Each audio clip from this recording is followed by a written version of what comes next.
And good evening, everybody. This is Michael Filighera. I am with logicalsignals.com and also tradershelpingtraders.com. And this is the Elliott wave update for the S&P 500 for Monday, August 30th, 2021.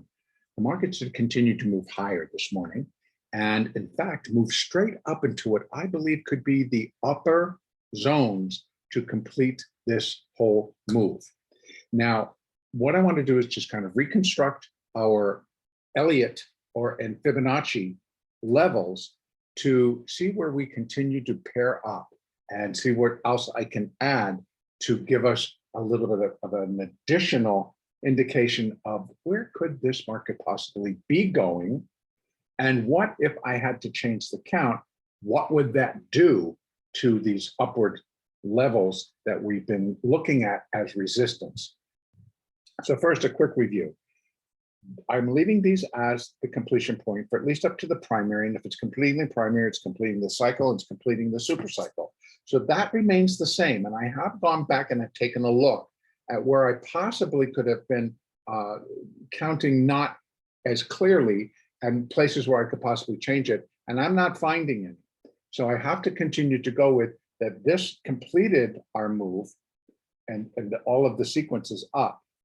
And now we have started down in our corrective phase, but which can often happen at a major high, a major top in a market, is that that first leg down is corrective and does give us confirmation that, yep, it looks like we're going to be going down.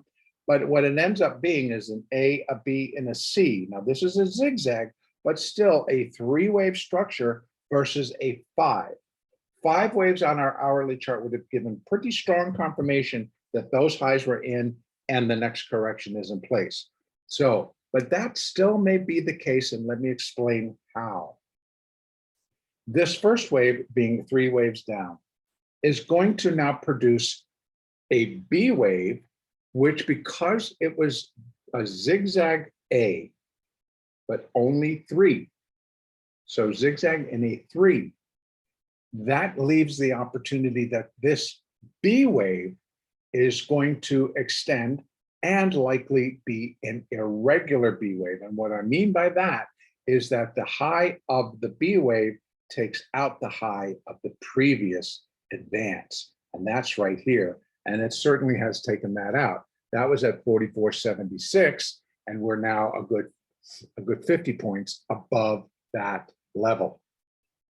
So we have to count it out basically the same. A B wave is always going to be an ABC structure, but that C wave is always going to be 5 waves. So here we are, the A wave, the B wave, and then we've got a 1, a 2, a 3, a 4, and a 5.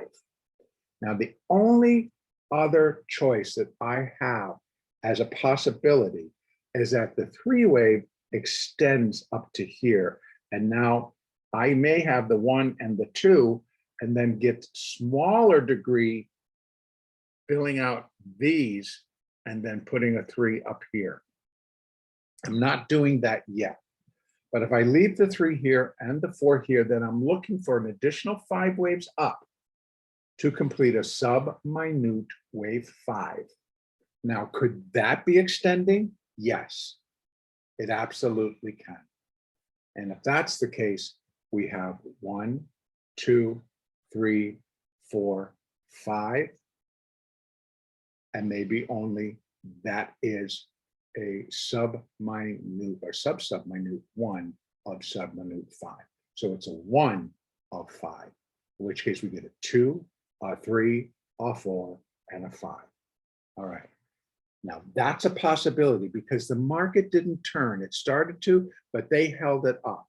Now, the other thing going against all of this today was the fact that volumes were low. Volumes were low from the start of the market this morning and basically remained low all day long. So we didn't have all of the players that we normally would have. There was plenty of buying, do not get me wrong, plenty of buying all day long. In fact, it was pretty easy to just kind of step in saying, I'm going to buy it. You sat through what could have been putzing around there, but then it continued higher. Then that worked out for most of the day. So In fact, it was kind of boring. I got to be honest with you. After we did these initial just like rally beyond belief up and above, well above 4,500, that was a pretty solid move up. And then it just kind of stuck around, came down a little bit and rallied back up. So let me kind of open. Yeah, go ahead, computer. Make me the fool. If I can open this up a little bit, we can see that we have 1, 2, 3, 4, 5. Now, if we get an ABC down and it comes up again, then one of these is going to be the extended wave, and it's going to continue to extend. So if this is 1, 2, and this is again 1, 2, and this is 3, 4, 5, or 3, 4, 5. That's how that would work out. Now I want to start to put in some additional extensions, which are going to give us some additional resistance zones for this way up. I added one, and I'm going to pull it all the way out to this monthly chart so that we can see where I've gone with it. And actually, it's going to just be on the weekly chart. And I came down and connected the 2 to the 3 to the 4. So to give us what an intermediate fifth wave should look like if I have to move it from there. So that's where the 5 is right now. So it made a new high over wave 3, of course, so all of that fits.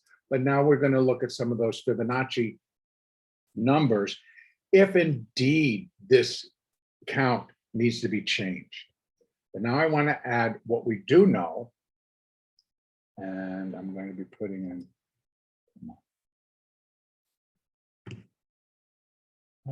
Computer's been a long day, I know. To there, to there. So there's our first, and that's for the C wave. C wave got all the way up to 2.382%. So 238% of wave A is how high it got up today. Is that unusual? Well, yeah, kind of, but not impossible. Now I'm going to add one more, and that's going to be from this. Oh, come on, computer, give me a break, please. When I go to open the window, it doesn't do it very well. Now I want to connect this wave 2, wave 3, down to this wave 4. Now we have a little bit more for this subminute wave 5, got up to 100% of wave 3. But this one can extend more. So where can it go? Now we've got those extensions. And those extensions go all the way up to 4604. But I think we may be able to put in one additional, and again, I'm just going to drop it down to a 15-minute chart. And now I'm up inside this final wave that we had. And C, 3, 4, and then 1, 2, 3, 4, 5. But if this is extending and this is a 4, and this just like 1, 2, 1, 2, 3, 4. So if I were to think that this has a fifth wave up to do, then I'm going to connect this to this to this. Now we've got another layer. And we're still kind of just getting up to some already existing levels. And those are, if we extend the third wave up, and it's still in progress. So in other words, 1, 2, 1, 2, 3, 4, 5 of 3, and then another 4, and then an additional 5. So we're still way up here. And look, all of these same levels we've been looking at remain. 4,600 still in the picture. And there we have that double crossing up here. But that's between this wave 5 to complete that subminute wave 3 against this minute wave 5 being 200%. So we're getting up into these upper levels, and they're not, we're going to continue to use them because this is just an unusual ending to an extremely powerful rally that just doesn't seem to want to quit.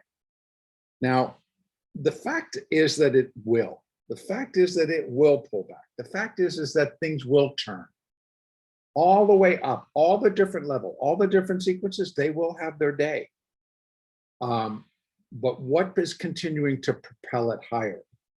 So I believe what has to be added in to this whole numbers game and this whole Fibonacci game is the fact that everything is electronically driven. Everything is algorithmically driven. So as these computers are out scouring in the individual stocks in Apple, in Amazon, in Google, and et cetera, and all the rest of the stocks in the S&P, it's putting on trades. And that then, if it's the hedge is in the underlying. So if it's in Microsoft, if they're buying puts, they're going to buy Microsoft. If they're selling calls, they're going to sell Microsoft. Buy Microsoft. So those buys in Microsoft push that price up. And as you can see, Microsoft was up 387 on the day. Apple was up $4, $4.50 on the day. Those carry a heavy weight in the S&P. So as those move up, that's going to take this up. Whether it wants to go or not, it goes up.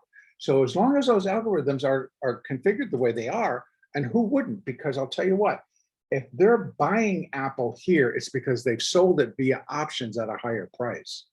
So it's a done trade. They move it off, things get exercised overnight, and they're done.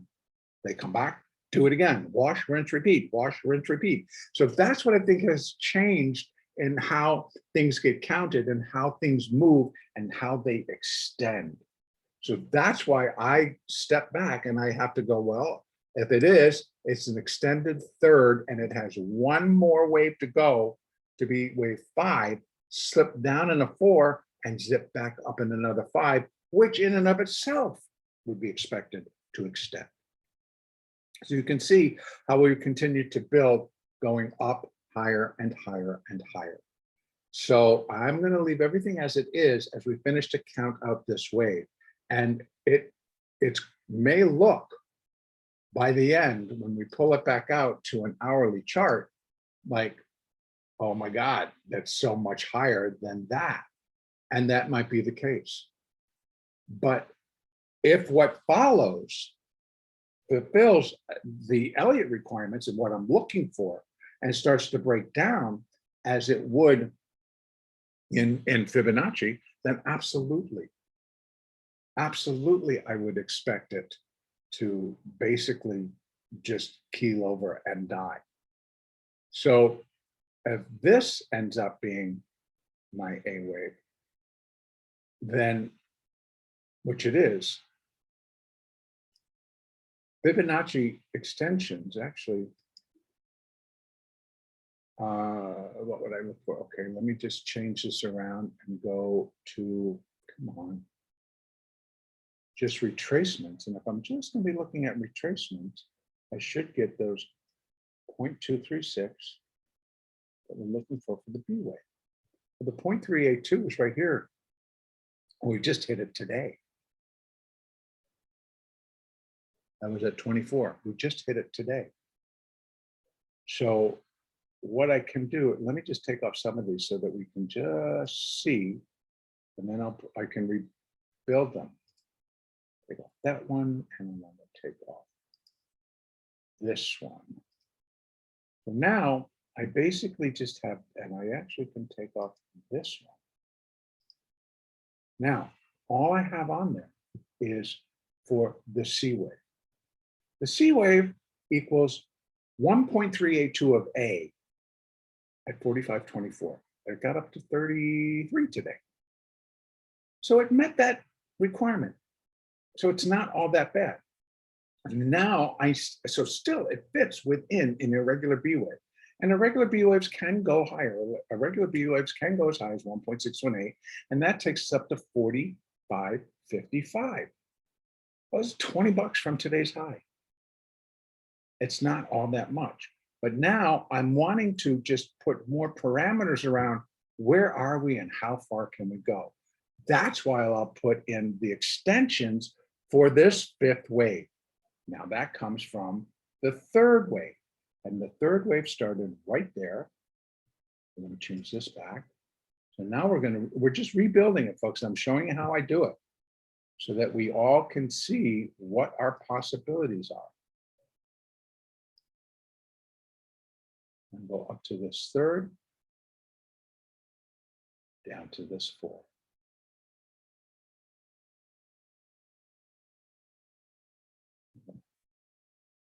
Right there.